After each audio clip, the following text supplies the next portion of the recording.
The human body contains about 5 liters of blood. It is, in every sense, what keeps you alive, carrying oxygen to every organ, every cell, every thought you've ever had. Lose 15% of it, less than a liter, and your body starts to panic. Lose 40%, and without immediate intervention, you will almost certainly die. But what happens in between? What does the body do, and what does the person inside that body experience as the blood runs out? That's what we're going to find out. Medicine divides blood loss into 4 classes, each one a step further from survival. Class 1, up to 15% blood loss, roughly 750 milliliters. At this stage, the body barely shows it. Heart rate climbs a little, blood pressure holds steady, you might feel mildly anxious, slightly thirsty, you feel almost fine. That is the first deception. Class 2, 15 to 30% blood loss, up to 1.5 liters.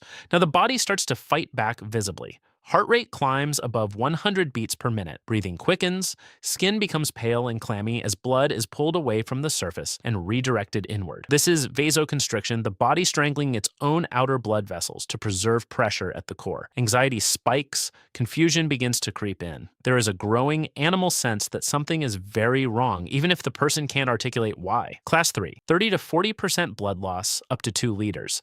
This is where the body begins to lose the fight. Heart rate surges above 120. Blood pressure drops significantly. The brain, starved of oxygen, begins to shut down higher functions first. Decision-making goes, then spatial awareness, then the ability to track a conversation. Confusion deepens into disorientation. Disorientation slides into a strange floating detachment from the body.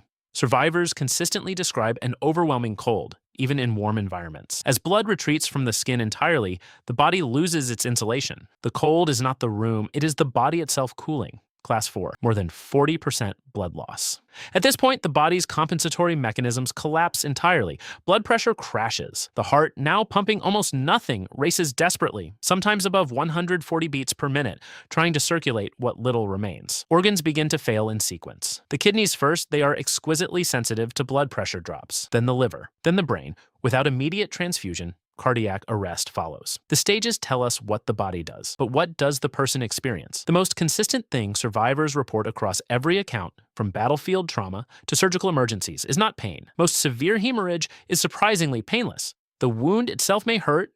The blood loss, the process of bleeding out, often does not, because the body, in crisis, floods itself with adrenaline and endorphins, natural painkillers released in quantities that would be impossible to replicate artificially. The body, in its most desperate hour, anesthetizes itself. What people describe instead is a sequence. First, thirst, an almost unbearable thirst, as the body recognizes falling blood volume and screams for fluid. Then cold, spreading from the extremities inward, slow, and total. Then heaviness. The limbs becoming impossibly heavy, movement requiring effort that the body simply no longer has the resources to make. And then, for many, a strange, detached calm. Not peace exactly, but a loosening, a disconnection from urgency. The alarm bells that were screaming through the body begin to go quiet, not because the danger has passed, but because the brain no longer has enough oxygen to sustain the panic. The brain cannot sustain panic without fuel. And so the panic stops. Vision narrows, sound becomes distant. The world reduces to a small, soft circle, and then smaller, and then gone. Before it gives up entirely, the body fights with everything it has. Coagulation, the clotting process, activates within seconds of injury. Platelets rush to the wound and begin building a plug. Fibrin threads weave across the breach like a net, hardening into a clot. In ideal conditions, a clean wound, not too large, this saves you. But in severe hemorrhage, clotting cannot keep pace with the rate of loss. The platelets are simply outnumbered, washed away faster than they can accumulate. Vasoconstriction intensifies, the body now completely abandoning the skin, the hands, the feet, sacrificing them to keep the heart and brain alive 1 minute longer.